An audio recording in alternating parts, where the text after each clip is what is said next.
শিয়াদের মতো ভালো লাগে না। শিয়াদের মতো কি আছে? আমার রাসূল বলছেন আমি যদি এলেমের শহর হইতো আলী তার দরওয়াজা, বলুন সুবহানাল্লাহ। তো আলেম ওলামারা আলীর নাম নেবে না? শুনুন, শিয়ারা আলী আইন লাম ইয়া আলী, শিয়ারা একটা আইন পেয়েছে, আমরা আইন সলিমান ইবনে উসমান আরেকটা আইন পেয়েছি, আমরা আইন ইবনে ওমর আরো একটা আইন পেয়েছি, আর মুরব্বি সিদ্দিক আকবরকে পেয়েছি, বলুন সুবহানাল্লাহ। একটা করে না চারটাকে ভালোবাসি। আর হযরত আলী শুনে রেখে দিন, আলী তো সাহাবাদের বসির ছিল, আলী তো সুন্নিদের পীর ছিল, আলী তো নিজামে মুস্তাফার হুবহু তসবীর ছিল, বলুন না সুবহানাল্লাহ। আর পৃথিবীর জমিনে সিলসিলায়ে ফুরফুরা শরীফের আহলে সুন্নাত ওয়াল জামাতের সুন্নিয়তের একটা জামাত যদি বেঁচে থাকে, বিশেষ করে হিন্দুস্তানের গলি গলি হবে হুসাইনের আব্বা আলী আলী হবে, বলুন সুবহানাল্লাহ। নারায়ে তাকবীর, আল্লাহু আকবার, আল্লাহু আকবার, জিন্দাবাদ। হযরত আলীর নাম নেওয়া হচ্ছে ইবাদত। এই ইবাদত থেকে আমাদেরকে দূরে রাখতে পারবেন না। মোহাম্মত করি হযরত আলী পড়েছি। প্রশ্ন আছে এখানে অনেকগুলো, জানেন তো, আমি আস্তে আস্তে আমার অনেক চ্যালেঞ্জ পেয়েছিলেন। চাদরটা করে দিয়ে বলছে, হাসান আমার ডান দিকে আঙুল ধরো, হুসাইন আমার বাঁ দিকে আঙুল ধরো, তোমার মিলবারকে দুজনের কপাল থেকে নূর চমকাতে আরম্ভ করে দেয়। আম্মা জান্নাত ফাতিমাকে বলে দিল, ফাতিমা তু আলী কা দামন থাম লে, আলী তু মেরা দামন থাম লে।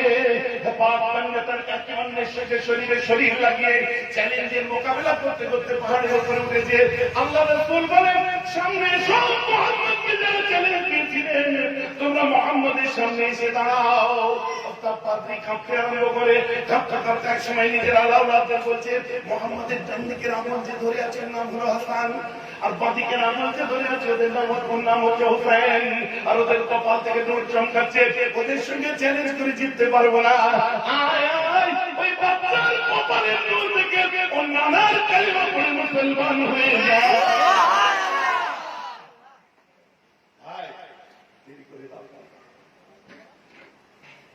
নানার কালিমা পড়ে মুসলমান।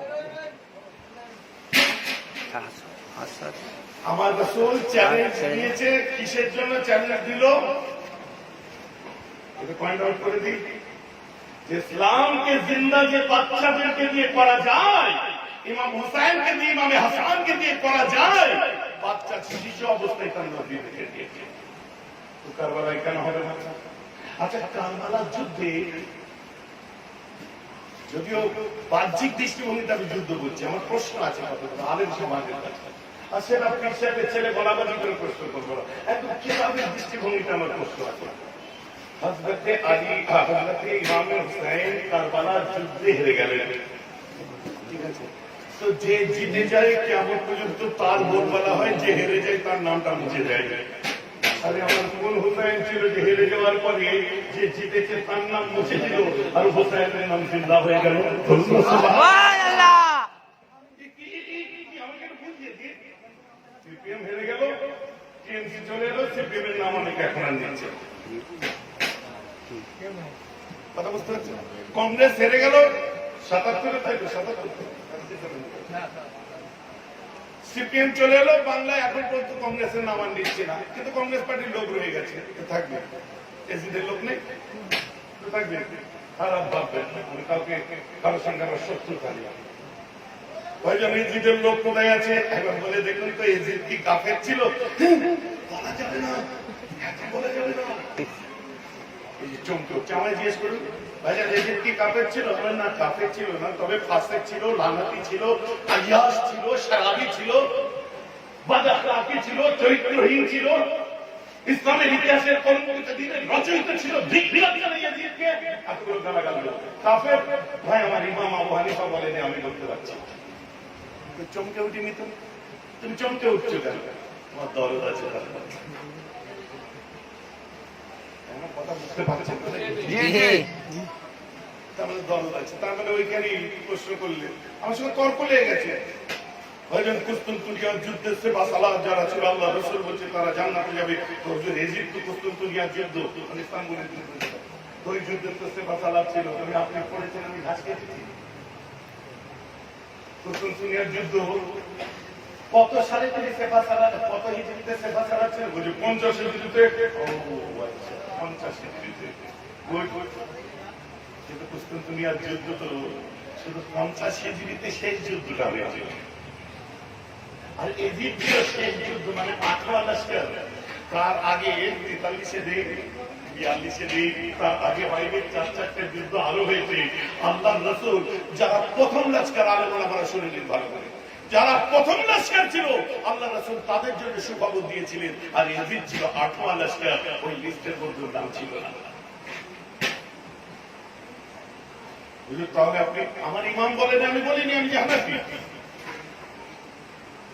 কথা বলতে পারছেন? তাকে লানাতি বলেছে, আমি বলি। ফাতুল বারী খুলে দেখুন, ইবনে হাজার আসকালানী কি লিখছে। এসব বলতে গেলে অনেক রাত লাগবে, ইতিহাস এগুলো একটা একটা করে প্রয়োজনে ছেলেদের বলি।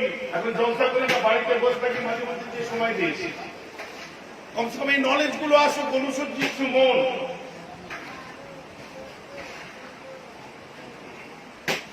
অনেক কিছু ব্যাপার আছে, আমি আন্দাজে বলে দিলে চলবে।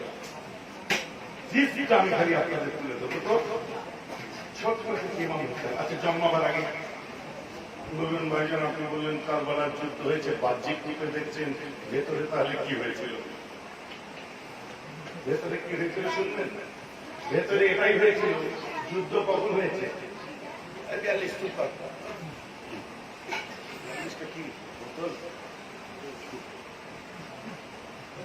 আমার কথা বুঝতে পারছেন?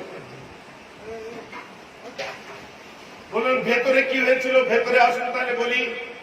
আমার রাসূল বসেছিলেন তাই, হ্যাঁ, আমার রাসূল দুনিয়ার বাদশা বসেছিলেন। এক স্থানে বসে থাকতে থাকতে হঠাৎ করে উম্মুল ফাতাল আল্লাহ রাসূলের কাছে এলেন। এসে বলেন, হুজুর আমি স্বপ্ন দেখছি, স্বপ্নের মধ্যে দেখলাম আপনার শরীরের একটা অঙ্গ আমার কোলে এসে পড়ছে।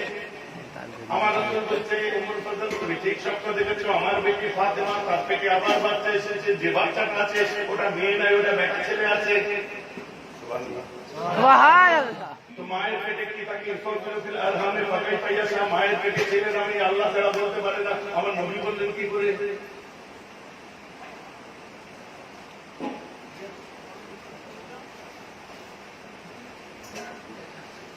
আমার আল্লাহ বলিয়েছেন, আল্লাহ তো বলছেন 5টা জিনিস আমি ছাড়া কেউ বলতে যেন পারে না। নবীজি বলে ফেললেন কি করে? তাহলে ব্যাপার ইনি কি তাই না কি গো? মুসলমান আমরা মানবো না, কারণ আল্লাহ আল্লাহ, নবী নবী, নবী কোনদিন খোদা না, খোদা কোনদিন নবী না। কিন্তু আজকে বেদাবিরা কি ভাববে? যারা এটা শুনবে কি ভাববে? যে নিজের উপর চাপ বেশি পড়ে যাবে বলে আল্লাহ আছে বলে আমাদের মাইন্ড ডাইভার্ট করছে, আসলে উনি সব। হ্যালো, আমার ভয় করতে পারছে, একদম ভুল ব্যাখ্যা করবেন না, রেকর্ডিং বন্ধ করবেন না, তাহলে আমার কাঁচার লেগে যাবে। আমার নয়, এটা বেধর্মীদের কথা বলছি আমি। তারা কি ভাববে? যার নলেজ নেই খোদা সম্পর্কে, আমার নলেজ আছে খোদা সম্পর্কে, যারা আল্লাহ রাসূলের হুকুমগুলো মানেনি তারা কি বলবে? ইনি বললো কি করে? জয় বলো ভাই, তুমি মুসলিম ভাই, তোমাকে আমি একটা কথা বলি, তোমাদের কিন্তু হযরত মুহাম্মদই খোদা। আমার বলে নাউজুবিল্লাহ বলতে নেই ভাই। কেন বলতে নেই?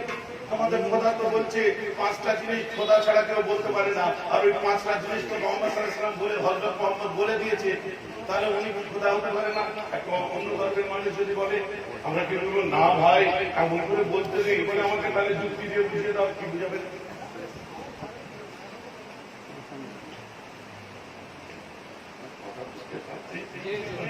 আমার ওয়াজ শোনা অভ্যেস কেটে যায় না, তো এগুলো বুঝতে হবে। আমরা একটাই জিনিস জানি, ফাইনাল কি?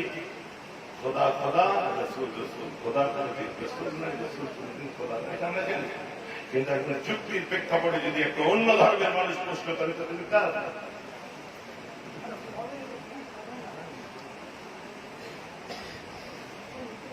আমি আর ভিতরে ঢুকছি না, আমি শুধু বলে দিলাম আমার রাসূল বললেন যে আমার রাসূলকে আল্লাহ ক্ষমতা দিয়েছিলেন।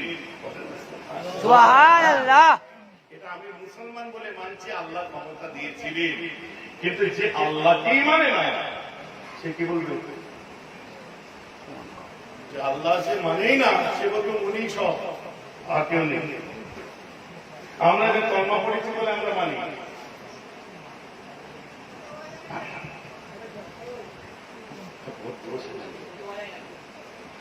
দোষ নেই, আমার দোষ নেই,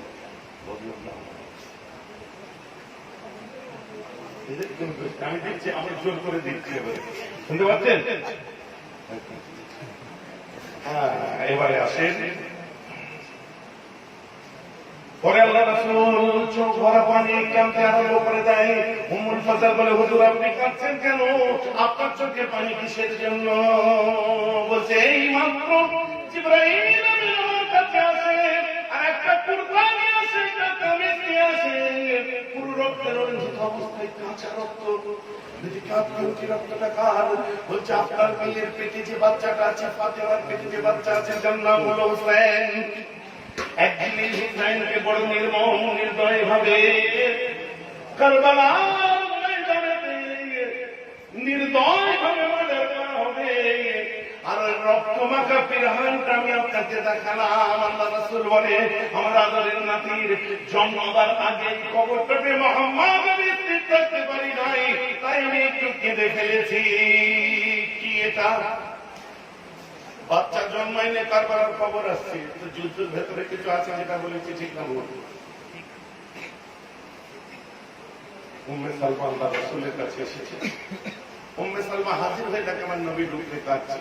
সম্ভব করুন একটা আজনবী আর ওই সস্তায় বাজার গ্রহণ করার ঘটনা একটা একদম কিতাবি কথা। হাদিসে আল্লাহ রাসূল কাঁদছে। উম্মে সালমা এলেন, আপনি কাঁদছেন কেন? চোখটা মুছে বলছি, জানিস আমি কেন কাঁদছি? উম্মে সালমা কাঁদছেন কেন? বলছি জানি জিবরাইল ফাআখবারানি, জানি জিবরাইল ফাআখবারানি আন নাসিয়াল হুসাইন রাদিয়াল্লাহু আনহু বিআরদিল ইরাক ওয়া ইয়াকুনহা কারবালা। বলুন আল্লাহু আকবার। কি বলছে? আমার কাছে জিবরাইল এসেছিল, ফাআখবারানি, খবর দিলেন, আর নাসিয়াল হুসাইন, হুসাইনকে হালাক করা হবে, মার্ডার করা হবে, গলা কাটা হবে।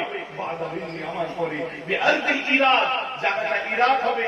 আর কোন জায়গায়? সরজমিনে ইয়াকুলহা কারবালা, স্থানটা হবে কারবালা। আমি মুহাম্মদ থাকতে পারিনি, আমার কাছে দেখ শিশিতে করে বোতলে করে সেই কারবালার মাটি এনেছে। এই মুসলমান হুজুর এই মাটিটা ঠিক করে রেখে দে।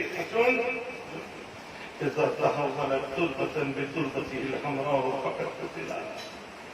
إذا تحولت যখন দেখবি পরিবর্তন হয়ে গেছে, তুরবাতান বিতুরবাতিল হামরাও, এই মাটির রংটা লাল রং হয়ে গেছে দেখবি, মানে বলে রক্ত হয়ে গেছে না, বালির রংটা লাল হয়ে গেছে দেখবি, ফাকাত কুতিলা, জানলে আমার হুসাইনকে মার্ডার করে দিয়েছিল। রংটা হয়ে গেছে কি? এটা যুদ্ধ তো হয়েছিল 61 হিজরিতে। কথা বুঝতে পারছেন? আর এই কি ঘটনা ঘটছে এখানে? আমার রাসূল এটা বললেন কি করে? কাঁদছেন কেন আমার রাসূল? তাহলে কারবালার ময়দানটা ওটা ছিল, মুনাফিক দূর হওয়ার ময়দানটা ওটা ছিল, কিন্তু কারবালা অনেক আগে রূহের জগতে আলামে আরওয়াহে কারবালা হয়ে ইসলাম জিন্দা দেখতেছে। সুবহানাল্লাহ। ওটা ছিল প্র্যাকটিক্যাল ময়দান। আপনারা আমাকে বললেন ভাইজান হয়েছিল কি যে ওখানে যেতে হলো, বাস্তবটা কি হয়? আমি বেটটাকে বলে দিচ্ছি, হুজুর মওলানা বলি সাহেব হযরতদের বহু বয়ান আপনারা শুনেছেন, কিন্তু আপনারা মুসলমান, আমরা মুসলমান, আমরা অনেক এখন পরিষ্কার নয় যে হয়েছিল কি, কারা ছিল, কবে, কেন। আমরা আলোচনা কি করি? কি ইমাম হোসেনের শহীদ কিভাবে হয়েছিল, আমরা আলোচনা করে কি তাদের ফজিলত কি ছিল, কিন্তু কেন কারবালা হলো, কারণটা কি, ওই ঝগড়াটা শুরুয়াত কি বলবো? শুনুন, স্বচ্ছ ধারণাটা রাখুন। 40 থেকে 60 হিজরি পর্যন্ত হযরত আলী মারা যাওয়ার পরে, ইন্তেকালের পরে, শাহাদাতের পরে, বিসালের পরে 40 হিজরিতে খলিফা হয়েছিলেন কে? এগুলি বললাম আমিরে মুআবিয়া রাদিয়াল্লাহু আনহু। কত হিজরি? 40। 40 থেকে 60 হিজরি পর্যন্ত আমিরে মুআবিয়া রাদিয়াল্লাহু আনহু তিনি খলিফা ছিলেন। ঠিক আছে, 60 হিজরির কাছাকাছি তার ইন্তেকালের আমিরে মুআবিয়া ইন্তেকালের কিছু আগে তিনি আমিরে মুআবিয়ার ছেলে ছিল ইয়াজিদ, যে ওনার শেষ সময়তে উনি বায়াত নিতে ভোট নিতে আরম্ভ করলেন কুফা, দামেস্ক, ইরাক, মক্কা, মদিনা ইত্যাদি ইত্যাদি জায়গায়, যে কি আমার পরে ইয়াজিদকে খলিফা বলে তোমরা কে কে মানবে।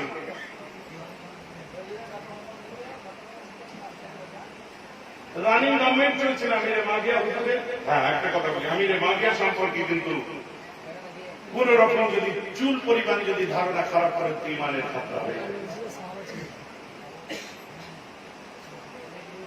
কথা বুঝতে পেরেছেন? এখন আমিরে মুআবিয়া রাদিয়াল্লাহু আনহু বলল, আমার ছেলেকে তোমরা কে কে মানবে জানতে চাই, জানতে হবে।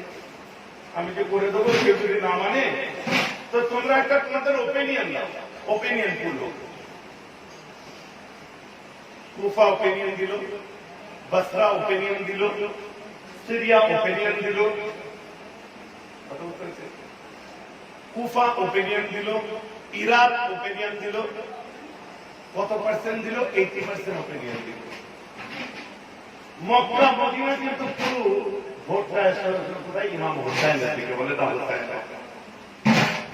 আর এই খলিফা হওয়ার চক্করে এই মিথ্যা লোক নীতিতে মুনাফিকি করে ইমাম হাসানের প্রাণ গেছে। সবাই যখন এমন কথা বলছি, ইমাম হুসাইনের কাছে তখন কুফা থেকে চিঠি আসতে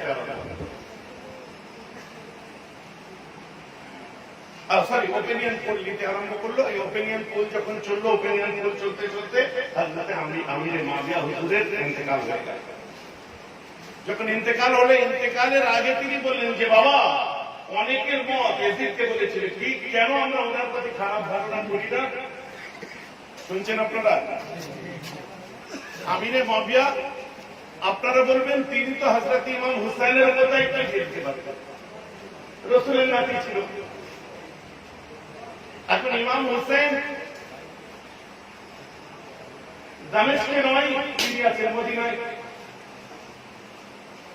ন্যাচারালি যেখানে না ছেলে আছে, ছেলেকে আমি খলিফা করে দিতে পারি, কিন্তু খবরটা আমাকে দিতে হবে সবাই চাচ্ছে কি চাচ্ছে না।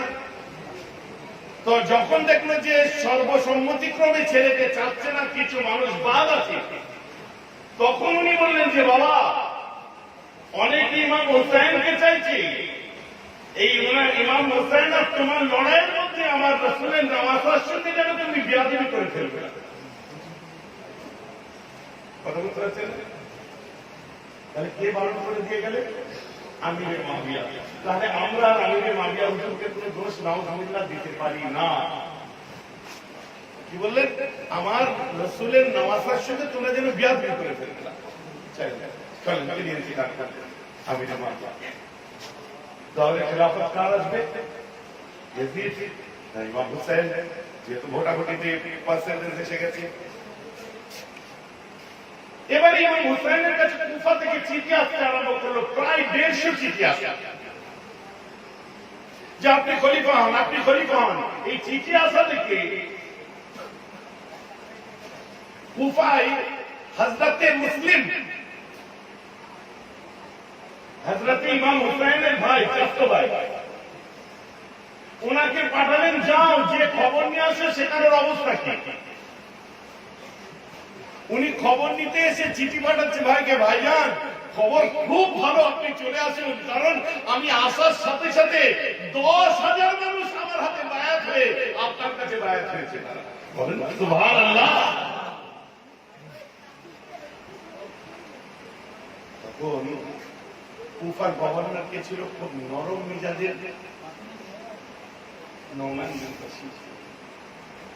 কথা বলতে পেরেছেন? কিন্তু নরম মেজাজের তো কাজ নয়। সুখ টান দিয়ে এটা বললে কিন্তু 3 ঘন্টা লেগে যাবে, আর আপনারা বুঝতেও পারবেন না। গল্পের ছলে আমি একটু বলে দিই, নলেজের কথা বলতে পেরেছিলাম। তো ওই সময় কি করলো? নোমান বিন বাশীরকে ইরাকে ট্রান্সফার করে দিল, যে কি তুমি ইরাকের গভর্নর হও। আর ইরাকের গভর্নর ছিল Ubaidullah bin Ziyad. Ubaidullah bin Ziyad এক খাররা লোক একটা। এই উবাইদুল্লাহ বিন জিয়াদ 66 হিজরিতে মার্ডার হয়েছে। কতল হয়েছিল কেন? উবাইদুল্লাহ বিন জিয়াদ বদবক্ত ছিল, আর উবাইদুল্লাহ বিন জিয়াদ ইসলামের শত্রু। এ মার্ডার হয়েছিল, একে মেরেছিল, একে শেষ করেছিল, একে ধ্বংস করেছিল। কে যাবে? মুখতার সাকাফি। এর নাম হচ্ছে মুখতার সাকাফি। 66 হিজরিতে কিভাবে মানল? ওনার গলা কেটে খানচার উপরে রেখে মুখের উপরে মারতে আরম্ভ করলো, তুই আমার রসুলের নাতিকে মেরেছিস। আচ্ছা পিছিয়ে যান। মুখতার সাকাফি এজিদের মতটা, এজিদের মত গলা কেটে কেন? মাফ করবে, উবাইদুল্লাহ বিন জিয়াদের মতটা গলা কেটে কেন হলো? বুঝতে পারবে দেখতে। এর উপরে খানসা শ্রেণীর উপর রাখলো কেন? এখনই বুঝতে পারবে। কত সালে মারলো? 66 হিজরি। কে মারলো? নাম হলো মুখতার সাকাফি। ঠিক আছে, 66 হিজরি। এইবার আসুন আমার কাছে। যখন ভাইকে ডাকলো ইমাম হুসাইন, তখন মক্কা থেকে মদিনা থেকে মক্কায়, আর মদিনা থেকে তারা রওনা দিয়ে দিয়েছে কুফা। সাথে সাথে কুফার পথে যখন রওনা দিয়ে দিয়েছে, খুব ভালো খবর, কুফার মানুষরা জেনে নেবে। কুফার মানুষরা চাইছে, কুফার মানুষরা ইমাম হুসাইনকে ভালোবাসে, এবং আমাকে ওখানে চলে যেতে হবে। ইমাম হুসাইন যেতে আরম্ভ করলেন। আপনারা বলছেন যুদ্ধ করতে যাচ্ছে না, এটা তো খলিফা হবে, খেলাফতের যুদ্ধ নয়। মুসলমানের সঙ্গে যুদ্ধ কেন করতে যাবে? এখানে মতামত পেশ করা হবে। তারপরে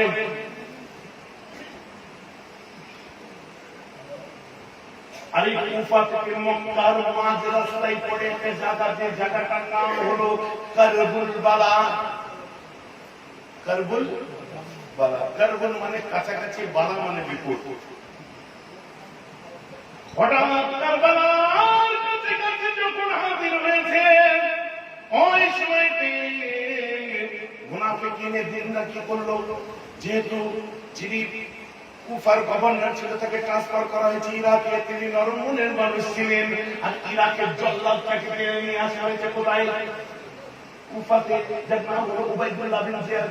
আর উবাইদুল্লাহ বিন জিয়াদ এসে হুমকি দিয়ে বেড়ে দুমড়ে মুচড়ে একদম র্যাগিং করতে আরম্ভ করে দিল। দিয়ে যারা ইমাম হুসাইনের পক্ষে মত দিয়েছিল, তাদের উপর হুমকি দিয়ে চোখ রাঙিয়ে শাঁসিয়ে, কাউকে মার্ডার করে, কাউকে বেঁধে আগুন জ্বলিয়ে বাড়িতে পুড়িয়ে, এমনকি শেষ পর্যন্ত ইমাম হুসাইনের ভাই হযরতে মুসলিমকে পর্যন্ত মার্ডার করে দেয়। ইন্না লিল্লাহি ওয়া ইন্না ইলাইহি রাজিউন। মার্ডার করে দিলেন। কারবালার জমিনে পৌঁছে ইমাম হুসাইনের কানে খবর গেল, হুজুর কুফাবাসীরা আপনার ভাইকে মেরে দিয়েছে।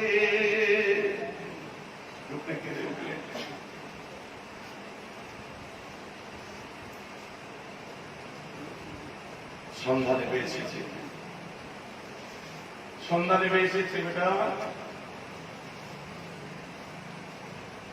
কোন জায়গা? সাইনাল আবেদিন হুজুরকে বলছে, ইমাম হুসাইনের সাহেব, এটা কোন জায়গা বাবা?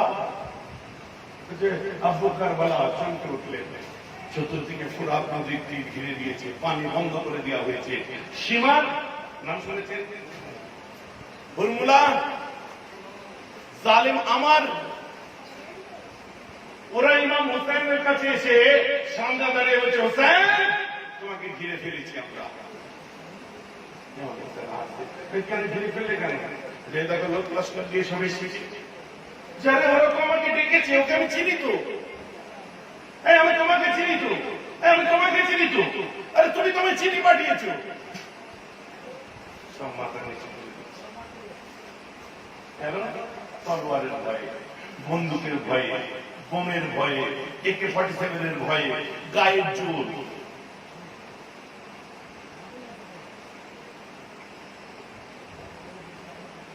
ইমাম হুসাইন বললেন, শোনো, কি চাও তোমরা?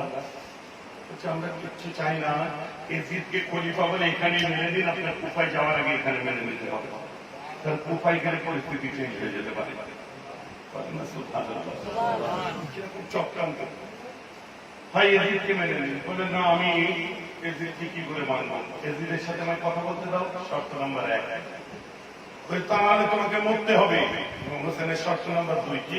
তাহলে মরবো না, এখানে আমি বর্ডার এলাকায় পাঠিয়ে দাও, কোন কাফেরদের সঙ্গে যুদ্ধ করে আমি মরতে চাই। বলছে আপনি কোথায় চলুন। শর্ত নাম্বার 3, দেখো আমাকে মক্কায় ফিরে যেতে দাও। এই 3টি অপশনের কোনোটাই মানল না। তারা দুটো অপশন রাখলো, এজিদকে খলিফা বলে মেনে নাও, আর তাহলে তুমি জানটা খেলে দাও। তাই বুঝে যাচ্ছে বড় ধরনের নামাজ ছিল আল্লাহ রাসূলের ইকরাম আল্লাহ। কারবালার রূহানি জগৎ একটু দেখা যায়। কারবালার জমিনে যখন পৌঁছে গেছে, ইমাম হোসেন ইমাম মধ্যে হাজির হয়েছে। ইমাম হোসেন আছে, হযরতে আলী আকবর আছে, হযরতে আলী আসগর আছে, হযরতে আলী জাইনুল আবেদিন আছে। এমন মুসলমান আর কি আছে? সেখানে হাজির ছিল তার স্ত্রী শাহরবান, হাজির ছিলেন কে? তারা নিজের বলতেই না। কোন কোন রিওয়ায়াতে আছে 70 জন কারবালায় গেছিলেন, 72 জন। 72 জনের মধ্যে 40 জন পুরুষ ছিলেন আর 32 জন মহিলা ছিলেন। আবার কোন রিওয়ায়াতের মধ্যে পাওয়া যাচ্ছে 150 জন ছিল, আর অন্তর্দিকে ছিল 4500।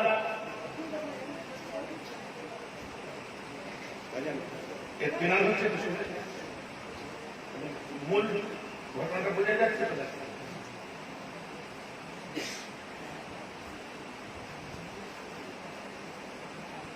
এমন মুসলমান আহলে বাইতের ঘরওয়ালারা আছে। ইমাম হুসাইনের আবেদিন ইমাম হুসাইন কি বলছে, আপনার মনের অবস্থা খারাপ কেন? কোথায় পাবেন?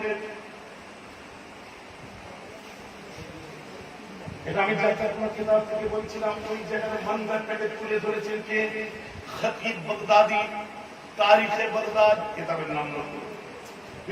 যেমন তারিখ ইন্ডিয়ান হিস্ট্রি আছে, হিস্ট্রি অফ ইউরোপ আছে, তখন বাগদাদের একটা হিস্ট্রি আছে ইরাক।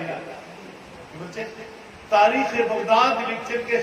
খতিব বাগদাদি। আর এসে কে?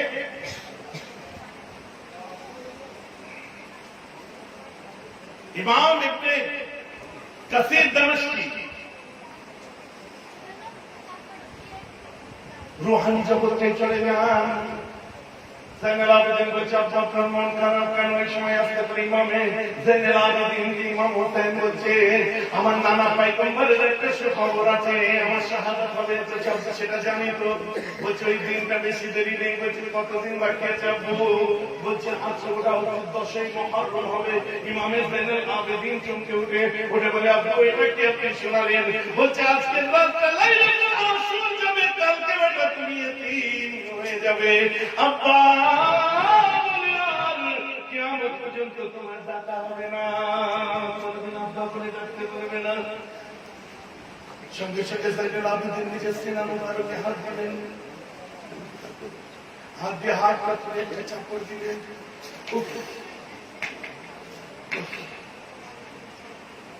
দেখবেন একটা সম্প্রদায়ের মানুষ এখন আপনি বলেন, ভাই যারা আপনি করেন না কেন, আমরা করি না কেন? যখন বুকে হাত দিয়ে চাপড় দিতে আরম্ভ করে, হযরত ইমামে জাইনুল আবেদিন ইমামে হুসাইন হুজুরের হাতটা ধরে নিয়ে বলছে, হ্যাঁ বেটা জাইনুল আবেদিন, হাত করিস না, বুক চাপড়াস না বাবা। আজকের রাতটাকে দুটো ভাগ করে নে। অর্ধেক রাত আল্লাহর কোরআন তেলাওয়াত কর, আর অর্ধেক রাত আল্লাহর নামাজ পড়। আর এই রাত্রিতে নামাজ পড়নে ওয়ালা আর কোরআন তেলাওয়াত করনে ওয়ালা গুলো আমি ইমাম হুসাইনের হাসরের সাথী হয়ে যাবে।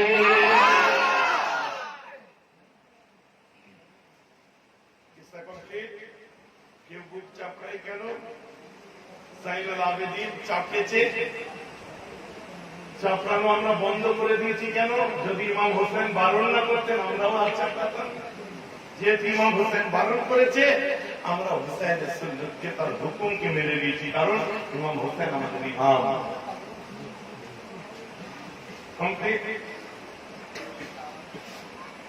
আমাদের অবস্থানটা হচ্ছে, হুজুর ওরা তাহলে চাপড়াচ্ছে, ওরাই করছে, ওরা সে ওদেরকে জিজ্ঞেস করে, ওদেরকে যে বলে আমরা করিনি, আমার হুসাইন বারণ করেছে। ভাইজান এরকম ইয়ে হয় না, আমার ভাই চলে গেলে আমি এরকম করতে পারতাম না। আমাদের ফাতেমা কাঁদছে, তার চোখের পানি ঝরঝর করে বাচ্চার কাছে ঝরছে, শুনবেন তার বাবা কলিজা ফেটে যাবে শুনলেন। এখন কেতাবি হবে, খারাপ লাগছে না?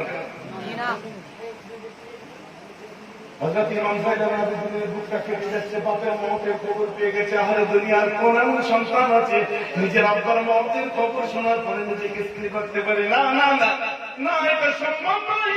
ইমাম হোসেন যে কাজটা করেছে এটা কারো দ্বারা সম্ভব নয়। ইমাম হোসেন খবর পাওয়ার পর চুপ হয়ে যে বলছে, আব্বু আমি কাঁদবো না, আমি সবর করলাম। আর আব্বু আমি একটু কোরআন তেলাওয়াত করতে চললাম। আলে বাইদের ঘরওয়ালারা কিমার মধ্যে কোরআন তেলাওয়াত করছে।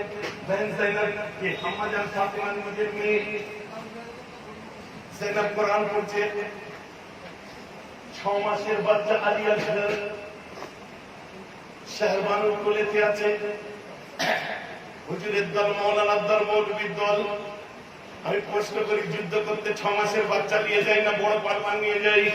বলো, কাকে নিয়ে যায়? বলো তোমরা। 6 মাসের বাচ্চা কি করতে নিয়ে গেছিল? যুদ্ধ করতে পালমা নিয়ে যায় না 5 বছরের মাসুম সাকিনা নিয়ে যায়? বলো, কি নিয়ে যায়? বলো, মাসুম সাকিনা 5 বছরের কি করতে নিয়ে গেছিল? যুদ্ধ করতে লস্কর নিয়ে যায় না বউ নিয়ে যায়? লস্কর নিয়ে যায়, বউকে কি করতে নিয়ে গেছিল? বুঝতে হবে, আমাকে বুঝিয়ে দিতে হবে। ইমাম হুসেন যুদ্ধ করতে গেছিল। কে দুনিয়ার জমিনে আছে ইমাম হুসেনের সঙ্গে যদি যুদ্ধ হয়? আল্লাহ রাসূল যেদিন কেঁদেছিলেন, আল্লাহকে বলতে পারতেন না, আল্লাহ আমার নামাজটাকে মার্ডার করবে, আমি মুহাম্মদ সহ্য করতে পারবো না।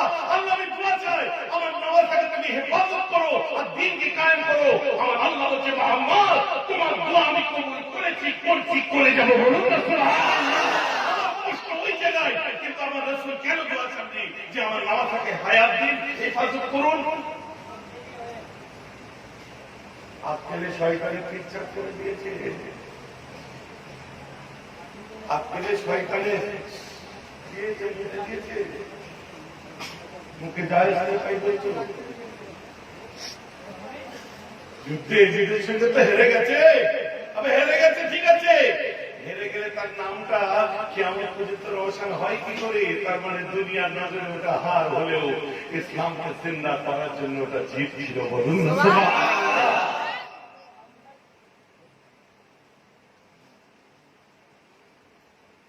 দর্শকটা কিনে এসে বলছে, বুঝান ছিলেন, আদরের ছিলেন।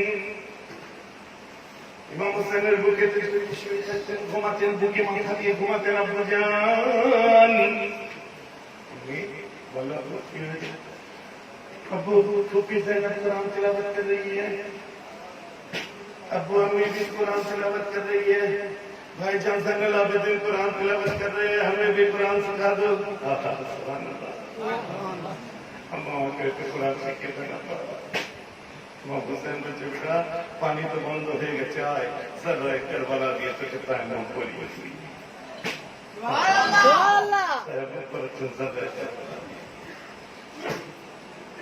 पढ़ बेटा। अऊज़ु बिल्लाहि मिनश शैतानिर रजीम।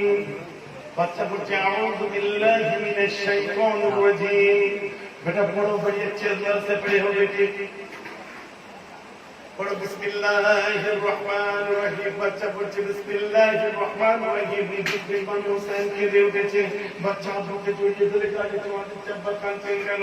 ইমাম হুসাইন মনে মনে বলছে, বেটা তোকে আমি বলতে পারবো না, আমি কোরআন তেলাওয়াত শুরু করালাম, দুঃখের বিষয় আমি কোরআন তোকে খতম করাতে পারবো না।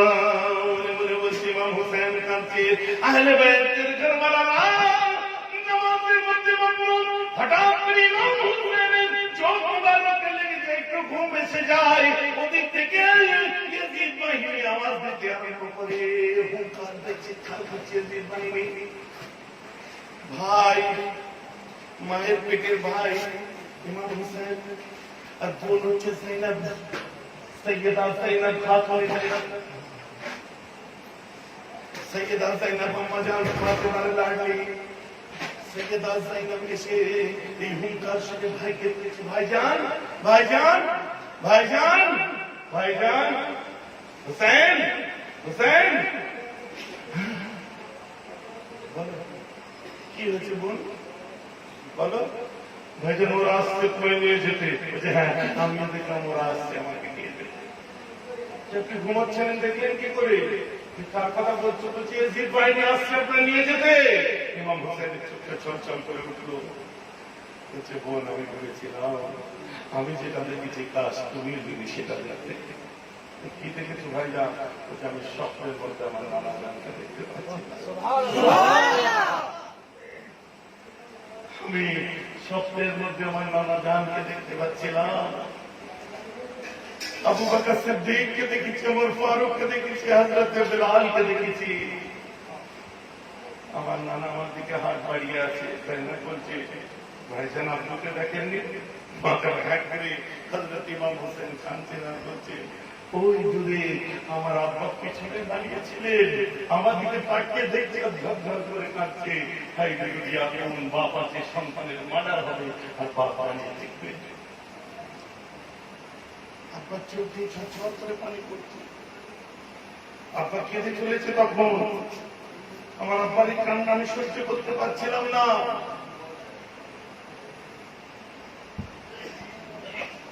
বলছে কিনা বোন এসে আমার নানা আমাকে হাত বাড়িয়ে দিয়ে বলছে কিনা আমি মুহাম্মদ তোমাকে কারবালার জমিন থেকে জান্নাতের পথে ইস্তেকবাল করতে এসেছি।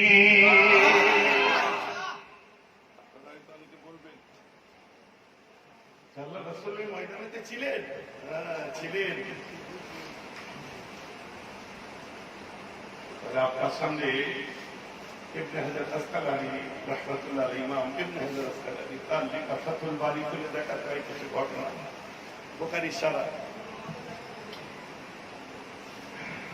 হযরত আব্দুল্লাহ ইবনে আব্বাস স্বপ্ন দেখেন নাকি যে আমি আল্লাহ রাসূলকে পাবে দেখলাম, আমি আল্লাহ রাসূলকে স্বপ্ন দেখলাম যে মাথার চুল সুপুষ্ট হয়ে আছে।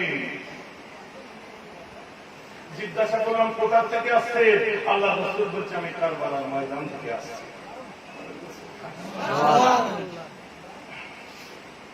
এরকম চলছে তখন চলতে চলতে ভোর হয়ে এসেছে। এর মধ্যে অনেক কিছু আছে। ভোর হয়ে এসেছে, ক্লান্ত শরীর। কেন? 3 দিন না খাওয়া না পানি আছে, না খেতে পেরেছে।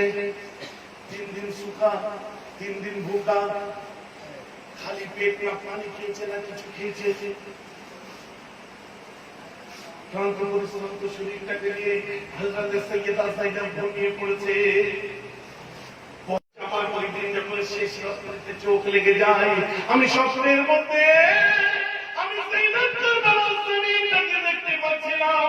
আর আমি দেখেছিলাম কারবালার জমিনেতে 70,000 জান্নাতের হুর নেমে এসেছে।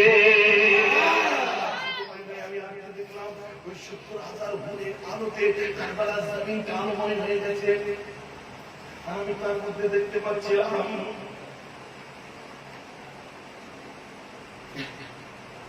বোরকা পরিহিত অবস্থায়, হিজাব অবস্থায় একটা মেয়ে বসে বসে কারবালার জমিন থেকে খোঁচা খোঁচা পাথরগুলোকে হাতে করে তুলে তুলে ছুঁড়ে ফেলে দিচ্ছে। কখনো দেখি কারবালার জমিনটাকে ঝাড়ু দিচ্ছে। ওই পাশে খাতুনের পাশে যে দাঁড়িয়ে বললাম আসসালামু আলাইকুম, আমার সালাম গ্রহণ করবেন। কোন জবাব নেই। বলছে আবার যে ঝাড়ু দিচ্ছে আমি তাকে সবটা দেখছি, আর চতুর্দিকে হুড়রা ঘিরে আছে তাকে। এত হুড় কোথা থেকে এলো খেয়ে নেই। আবার সালাম দিলাম আসসালামু আলাইকুম। চুপ করে আছে। আমি জোর করে বলি কি আপনি? ভেতর থেকে একটা ঘুমড়ানো মেয়ে দেখুন বুকটা আওয়াজ আসলো।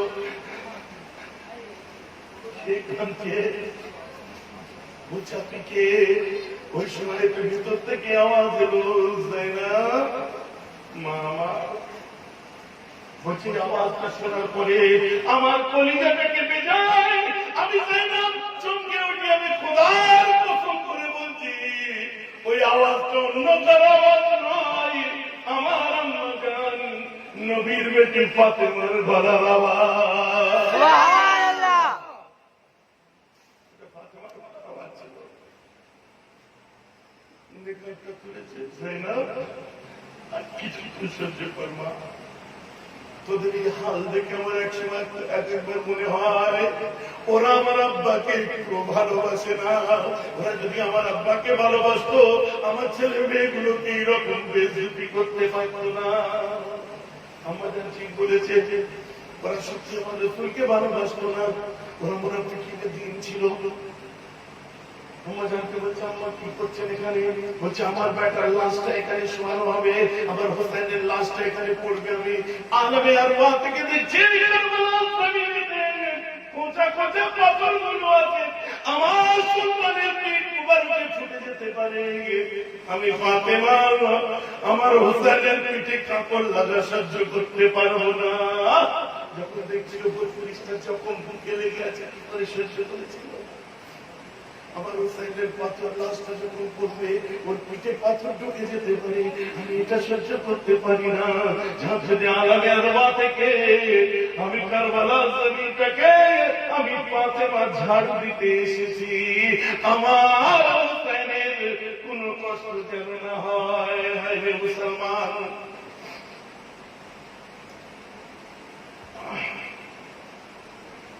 কোন উদ্দেশ্য চলছে?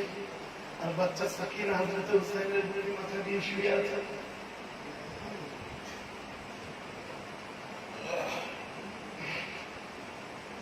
বাচ্চা সাকিনা হযরত হুসাইনের বুড়ি মাথা দিয়ে শুয়ে আছে।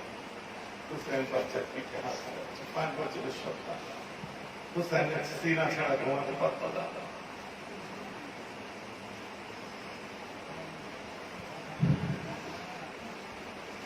বড় কঠিন বললাম না, ওই দিকে আমি যদি সাথে আপনাদের মনটা পুরো খারাপ হয়ে যাবে। আর এটাই তো ইমান, আমরা যে ভালোবাসি এটাই তো ইমান। তুই বাপ বললে চোখে পানি আসছে না, কবে আব্বা চলে গেছে তোর পানি আসছে না? ভাই চলে গেছে কবে তোর চোখে পানি আসছে না? ইমাম হুসাইনের কথা শুনলে, রাসূলের আওলাদদের কথা শুনলে চোখে পানি আসছে কেন? এটাই তো ইমান, এটাই তো মহব্বত। আমার শুনুন, খালি কাঁদলে অন্তর থেকে কাঁদতে, ভেতরে সেই ভাইব্রেশন তৈরি করতে হবে। তাসাউফের মারকাজ থেকে ইমাম হুসাইন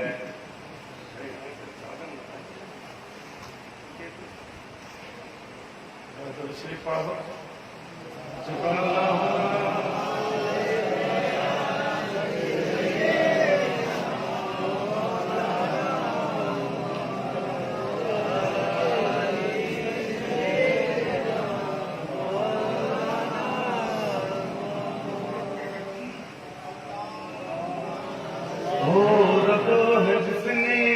तुझको और वो है जिसने तुझको हमातम करम बनाया, हमें मीत मांगने की तेरा रास्ता बताना।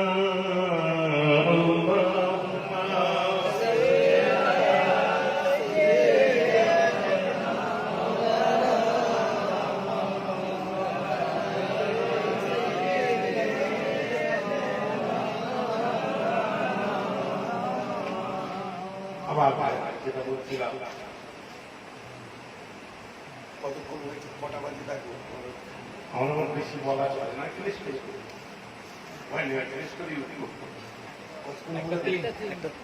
একটা 10 হয়েছে। এখনটা হয়ে গেল। মহাব্বত কাকে বলে বুঝতে পারছেন? দরকার কমিটির ছেলে দাঁড়িয়ে দেখুন, তোমাদের তোমার ডায়েরিতে লিখা আছে, তোমার ডায়েরি লিখে হচ্ছে আমাকে 1 সপ্তাহ আগে দেখে নেবে, আমি ফিরি আর ফিরি। এরা অনেক দিন ধরে আমাকে বলে আসছে। তো 1 বছর আগে এদের বলেছিলাম ভাই আমি জলসা চাওয়াটা এখন আমি দিচ্ছি না, কারণ ডাক্তারের কর্ম মহাব্বতে এসেছি, পেশাদারি জায়গা থেকে আসি। কারণ আমার এখন জলসায় বেরোলে হবে না, শরীরটা আমার খারাপ। প্রত্যেক মাসে বোম্বে ছুটতে হচ্ছে। কিন্তু এখানে বসে পড়লে আবার শরীর খারাপ মনে হচ্ছে না? যদি দেখছেন শরীর খারাপ, প্রেশার মেশিনটা নিয়ে আসেন। 160-এর উপরে এখন প্রেশার, কালকে 190 প্রেশার উঠে গেছে, টাকাগুলো এখন ভিজিয়ে ওই অবস্থায় যে বাথরুমের ফলের নিচে বসে পড়েছে। খালি আপনাদের দোয়া, এই যে স্টেজে এসে বসা আপনাদের দোয়া, আর অন্য কিচ্ছু না। আপনারা আরো দোয়া করতে থাকেন। ওর রোগ বালা আমি খাওয়া পাচ্ছি না। কথা বুঝতে পেরেছি? ডাক্তারকে আমি বলে দিচ্ছি, চেষ্টা যা করা তোমরা করো, ফাইনাল হিসাবটা আমার ভাইয়ের আগে আছে। বলে কি বলে, এত হাত আল্লাহর কাছে উঠছে, আল্লাহ বলছে ওকে ফেরেশতা যেমন করে রেখে দেবে, ওকে যেমন করে সুস্থ করে দিয়ে ওকে সবাই দোয়া করছে। আমি আল্লাহকে বলি, আল্লাহ যারা দোয়া করুক না করুক, আমি যেন সবাই জন্য দোয়া করতে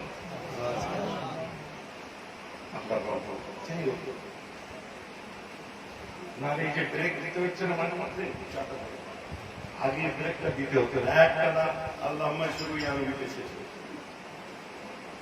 আমার ওয়াজে সব মাস করে করা যাবে। এই যে বসে আছে লাইভ করছে না, যে ওয়াজি করতে যেভাবে ফায়দা শোনা হয়ে গেছে। চলো, তোমাদের জন্য আমার একটু পড়াশোনাও বাড়ছে। তবে আজকেরটা 20% মিলবে, আজকের 80% আগের সঙ্গে একটু মিলিয়ে দিয়েছো ভাই।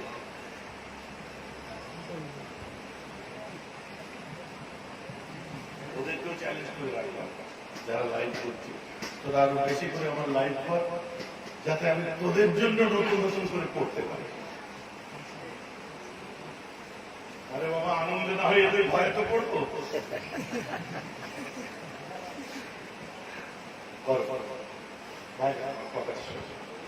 সকাল হয়ে গেল,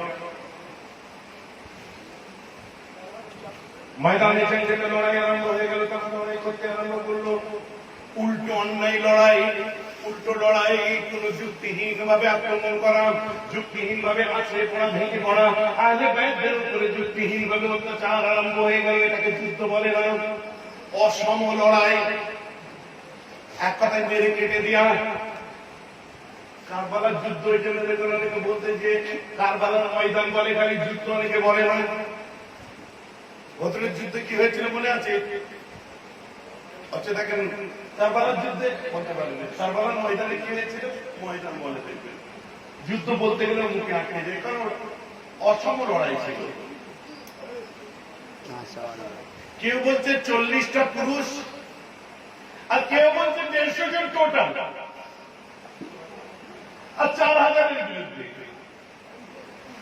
ইমাম হুসাইনের বয়স কত ছিল শাহাদাতের সময়?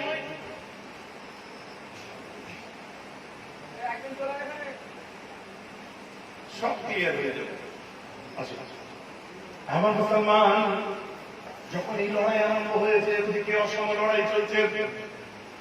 হযরতে যায়েনব নিজের ভাতিজা, নিজের ছোট্ট ভাতিজা 6 মাসের বাচ্চা আলিয়াদেরকে এসে বলে, ভাইজান, ভাবিজি সাহেব আমার বুকে দুধ শুকিয়ে গেছে, 3 দিন খাওয়া নেই, পানি নেই, আর ওই টান টান রৌদ্র, উত্তপ্ত রৌদ্রতে কলিজা ফেটে যাচ্ছে ভাইজান।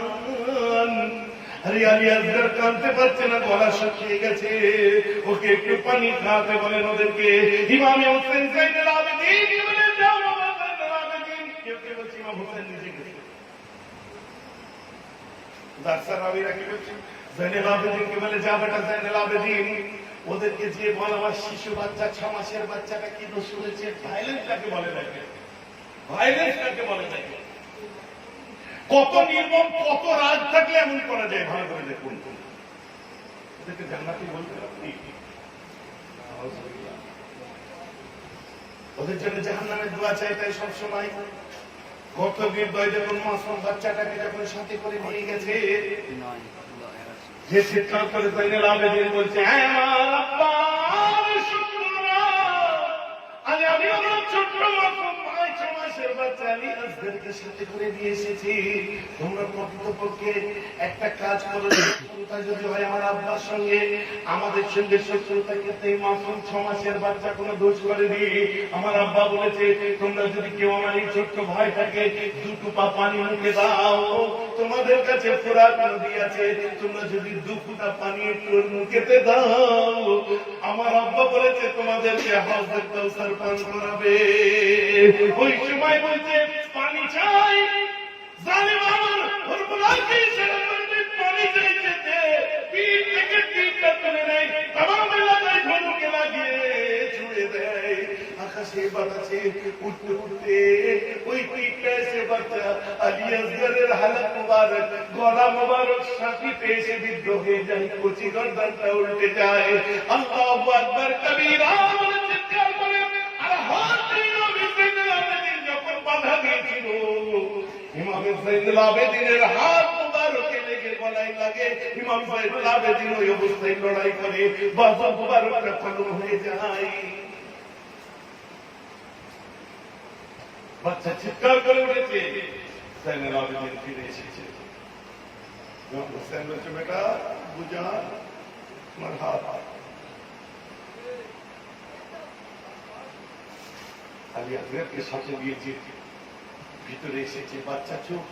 শাহবানু বলছে আমার বাচ্চা, যাইনাব বলছে ভাইজান আমার বাচ্চাকে পানি দিয়েছে।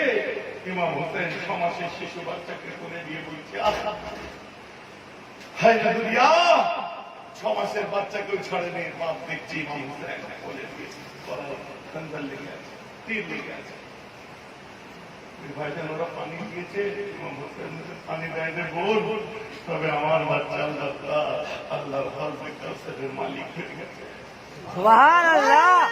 পানি দেয় রে, কিন্তু আমার বাচ্চাকে হাউজে কাউসারের মালিক করে দিয়েছে।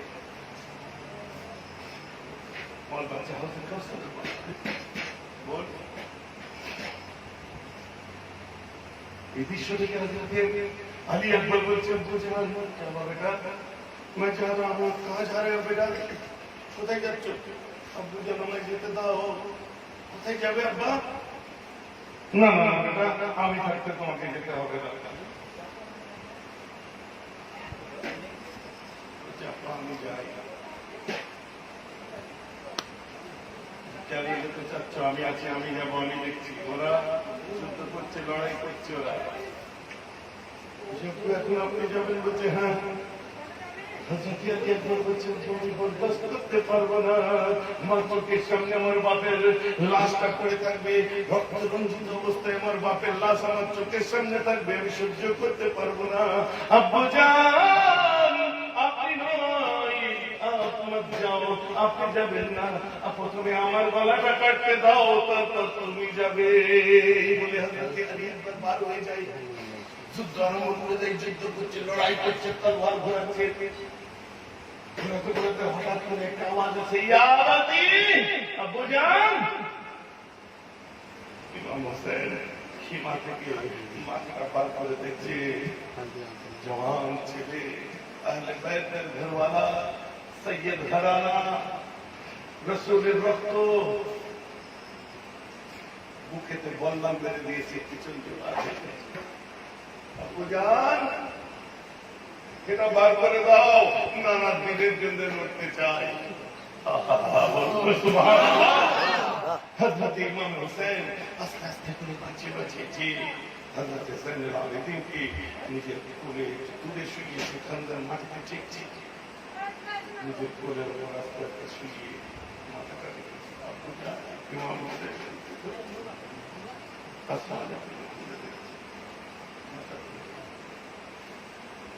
আব্বু কি বেটা একটু পানি পাওয়া যাবে আব্বা? সঙ্গে সঙ্গে বুঝে জিভ মোবারকটাকে বাচ্চার মুখে দিয়ে বলছে আমার নানা সুন্নত আদায় করি বেটা, ছোটবেলায় পেঁয়াজ লাগলে পানি হতো না, আমার নানা নিজের জিভকে আমার মুখে সুবহানাল্লাহ।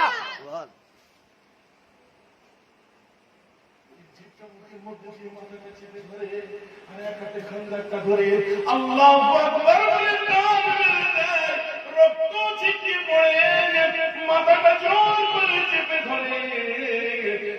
ছটফট করতে করতে এক সময় আসবে আলী আকবর হুজুরের মত হয়ে যায়। ইন্না লিল্লাহি ওয়া ইন্না ইলাইহি রাজিউন। আলী আকবর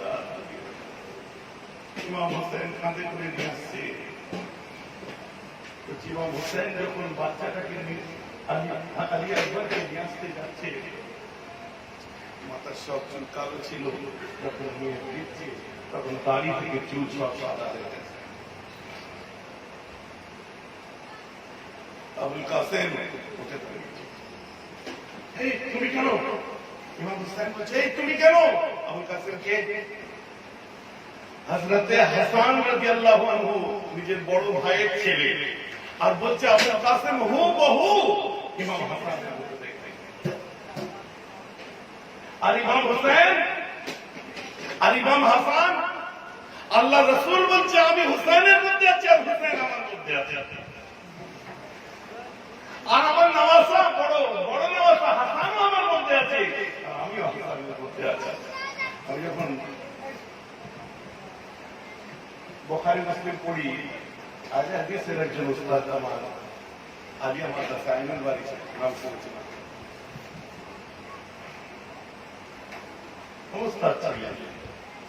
আমি জিজ্ঞাসা করলাম আল্লাহ রাসূল এই কথা কেন বলছেন যে আমার মধ্যে হুসাইন, হোসেনের মধ্যে আমি?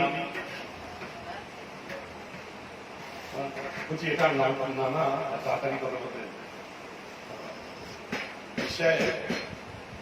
এটা আমার উস্তাদরাও আমার ঠাট্টা করে আদর করার বিশ্বাস। এটা আল্লাহ রাসূল তার নামকে কতটা ভালোবাসে এটি বুঝাতেছি।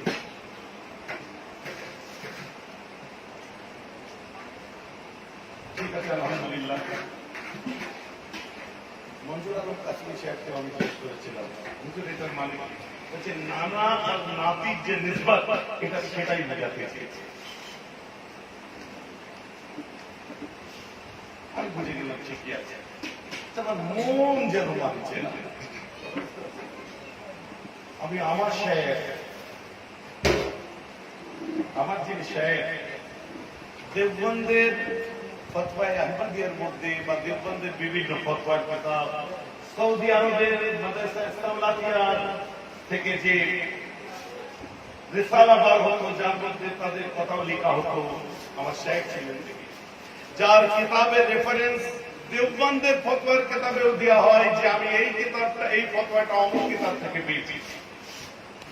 আমার শেখ ছিলেন, ঠিক যে ফতোয়ার কিতাবের রেফারেন্স দিয়েছি, ফতোয়ার কিতাবটার নাম হলো ফতোয়া সিদ্দিকিয়া।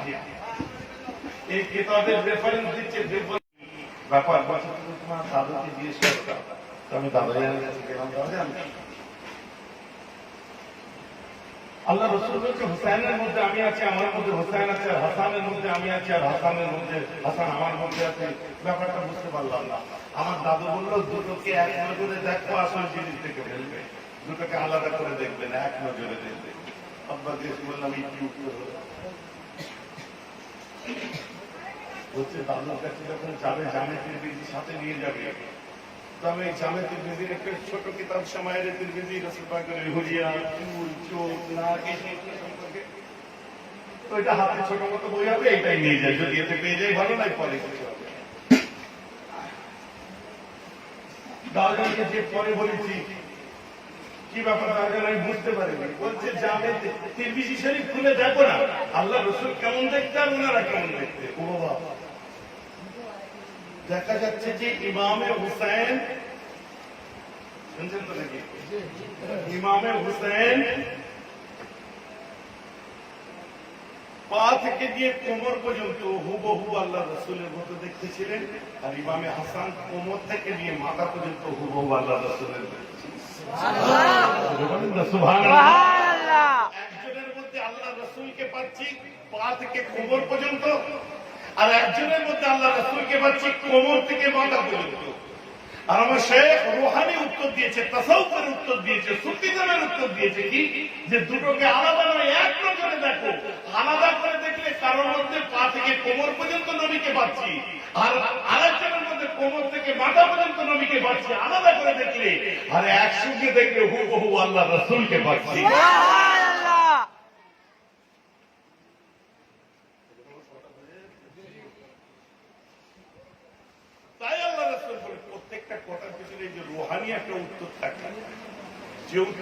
সেই জগতের মানুষের কাছে গেলে বড় গবেষণামূলক যারা বলবেন এই খুঁটিনাটি জিনিসগুলো একটু মাথায় রেখে দেবেন। পুরো নিখুঁত করে শোনানো সম্ভব হবে না, তবে যতটা হয় বাকি বসে হবে। আমার মুসলমান খেয়াল করে চলে রেখে দিন, আর হযরতে হাসান রাদিয়াল্লাহু আনহুর মতো দেখতে ছিলেন, তার সাহেবজাদা বিশাল লম্বা, 6 ফুটের উপরে লম্বা, এত সুন্দর দেখতে, হঠাৎ তলোয়ার নিয়ে রেখে গেছে, আর চুপচাপ থাকতো আব্বা। ইমাম হাসান খুব চুপচাপ থাকছে, বাড়িতে নোংরা ফেলে দিয়ে চলে যেত, কিছু বলতো না। ফের পাশের বাড়ি থেকে নোংরা ছড়ে ফেলতো, কিছু বলতো না। একদিন ইহুদি ছিল পাশের বাড়িওয়ালা, একদিন ইমামে হাসানের বাড়িতে এসেছে, এসে দেখছে যে পাহাড় হয়ে গেছে, ময়লার পাহাড়। ইমাম হাসান বলছে, জনাব আপনার বাড়িতে আমি প্রতিদিন নোংরা ফেলি, ময়লা ফেলি, কই আমাকে আপনি তো কিছু বলেন না, কোনো প্রতিবাদ করেন না। ইমামে হাসান আল্লাহ রসুলের নওয়াসা, রসুলের চোখের তারার সময় মাথাটা নিচে করে বলল, বোন, ছোট ছোট জিনিসের জন্য প্রতিবেশীর সঙ্গে, পাশের বাড়িওয়ালার সঙ্গে ঝগড়া করতে আমার মনে, আমাকে বারবার করতে আমি তাই কিছু বলি, ঠিক আছে? সুবহানাল্লাহ, সুবহানাল্লাহ। কালকে যে যদি কারো পাশের বাড়ির লোকের সঙ্গে ঝগড়া হয়, আজকে ওয়াজ শোনা কি হলো? রাগ হলো নাকি কথাটা শুনে? বলছে ছোটখাটো জিনিসের জন্য আমার নানাজি বলেছে প্রতিবেশীর সঙ্গে ঝগড়া করতে হবে, এটাই আমি কিছু বলি, ঠিক আছে হয়ে যাবে। বলছে যে এটাই যদি তোমার নানার আদর্শ হয়, আমাকে কলমা পড়িয়ে মুসলমান করতে হবে। সুবহানাল্লাহ। মুসলমান হয়ে যাবে, ছোট্ট বিষয়। আমার মুসলমান খেয়াল করে শুনে রেখে দিন, ইমাম হুসাইন সাহেবজাদা আবুল কাসিমকে বলছে, চাচা যাও, চুপচাপ, আমি जाए बच्चा बेटा अहले बैत के घर वाली को तुम्हें आज ले जाना पड़ेगा, मदीना जाना पड़ेगा। कौन ले जाएगा घर वाली को? अहले बैत के तमाम पर्दा से घराना इधर मौजूद है, इन्हें कौन ले जाएंगे? चचा जान बर्दाश्त नहीं होएगा, पहले हमें कट लेने दो, फिर आप जाना। প্রথম আমার গলা কেটে নিতে যাও, তারপর তুমি যাবে। কেন বেটা শর্ত নিয়ে গেলে চাচা বরদাস্ত করতে পারবো না। যেই আমার বড় ভাইয়ের নিশানে তুই আমার কলিজার ভাইটাকে ওরা বিষ খাইয়ে মেরে দিয়েছি। আমার বড় ভাই মুখ দিয়ে ফেনা বার হয়েছে, ছটফট করতে করতে চুপ করে দাঁড়িয়ে গেছিল। আমার ভাইয়ের নিশানে হাতটা কেমন দিয়ে বলছিল, চাচা আব্বা বলে তো কোনোদিন ডাকতে পারিনি, তোমাকে আব্বা বলে ডাকতে পারতাম। কিয়ামতের দিনে আমি আমার আব্বাকে একবার জড়িয়ে ধরতে চাই, তার পাশে দাঁড়াতে চাই, তার কপাল মোবারককে চুমু দিতে চাই। ওই দিন যদি আমার আব্বা আমাকে প্রশ্ন করে যে পৃথিবীর সব থেকে আমার প্রিয় ভাই ছিল হোসেন, তুই জওয়ান ছেড়ে তুই থাকছিস, তো চোখের সামনে আমার ছোট ভাইটাকে ওরা মেরে দিল, তুই দেখলি, আচ্ছা আমি জবাব দিতে পারবো না, ওই জবাব দিতে পারবো না বলে বেরিয়ে গেল। ঘোড়ার কদম দিয়ে মেরে মেরে শেষ করে দিল। ইমাম হোসেন যখন কাঁধে করে দিয়ে আসছে, আসছে জমিনে শুনছে, লম্বা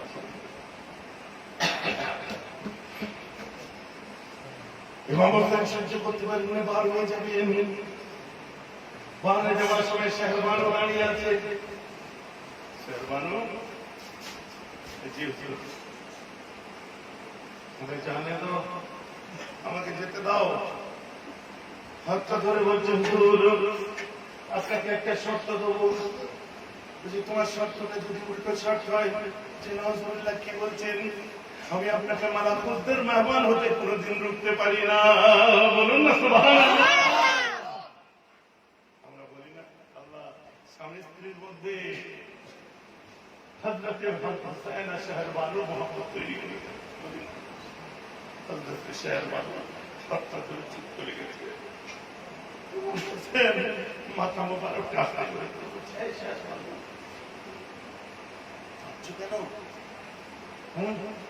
শেহরবানু কিয়ামতের ময়দান নফসের আলম হবে, জান্নাতি জান্নাতে যাবে, জাহান্নামী জাহান্নামে যাবে।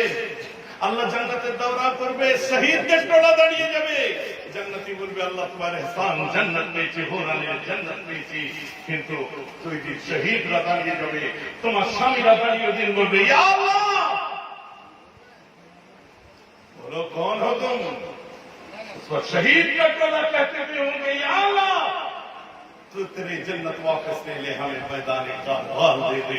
तेरे जन्नत पे वो मजा नहीं, नाना का दीन पे गर्दन कटाने में जो मजा है। सुभान अल्लाह। জান্নাত তুমি দিয়ে দাও আর আমাকে শতবার কারবালা ফিরিয়ে দাও। বলুন সুবহানাল্লাহ। सुभान अल्लाह। কানতে নেই, হুজুর ওয়াদা করতে হবে। বলে কি? বলছে ময়দানে মাশহাদে হাত ধরে বলছে এইভাবে আমার হাতটা বিশভাবে আর আপনার হাতটা উপরে হবে, মাশহাদের ময়দানে থাকতে আমার হাত ধরবেন তো? ইমামে হোসেন বলছে আলহামদুলিল্লাহ, আল্লাহ তোমার মওতটা ঈমানের সাথে করবে। আল্লাহ তোমার মওতটা ঈমানের সাথে, আবেগের কোনো কথা নয়, কারণ আলেম ছিলেন, হাফেজে কোরআন এবং কারি ছিলেন। হ্যাঁ বলে দেবে না, বলছে আল্লাহ তোমার মওতটা ঈমানের সাথে। হ্যাঁ গো, কোনো সন্দেহ আছে যে না, ঈমানের সাথে হবে কি হবে না? নাউযুবিল্লাহ, ঈমান চলে যাবে সব সন্দেহ। এবার মুসলমান খেয়াল করে শুনুন, বেরিয়ে যাওয়ার সময় আহারে কোন গুণ আছে ভাইয়ের মত এবার মেনে নিতে পারবে? আম্মা জান ফাতেমার সাহেবজাদি ইমাম হোসেনের বোন সাইয়েদা যায়েদার সামনে দাঁড়িয়ে ভাইজান কাঁদছে, ভাইজান আমার নানা চলে যাওয়ার পর ওরা আমাদেরকে একটু ভালোবাসে না। ওরা নানাজি চলে যাওয়ার পর আমাদের ভালোবাসে না, ওরা আমার নানাকেও ভালোবাসে না। ভাইজান চলে যাচ্ছিস, আর কোনদিন দেখা হবে না দুনিয়ায়, ভাইজান আমার কপালে একটু চুমা দিবি। বাবা হোসেন দুঃখে হায়রে আমরা জান সাথে ভাই বোনের দেখার পালার জমিনেতে একে অপরের মতের জন্য গলা মিলছে, ওরা আমার রসুলের খানদানগুলোকে মারছে, আর কোটি কোটি তাদের দিওয়ানা মস্তানা পাগল আমরা। সেদিনে আমার রসুলের বাচ্চাগুলোর ফাঁসি খেয়েছিল ভাই, একমাত্র আল্লাহ ছাড়া কেউ ছিল না।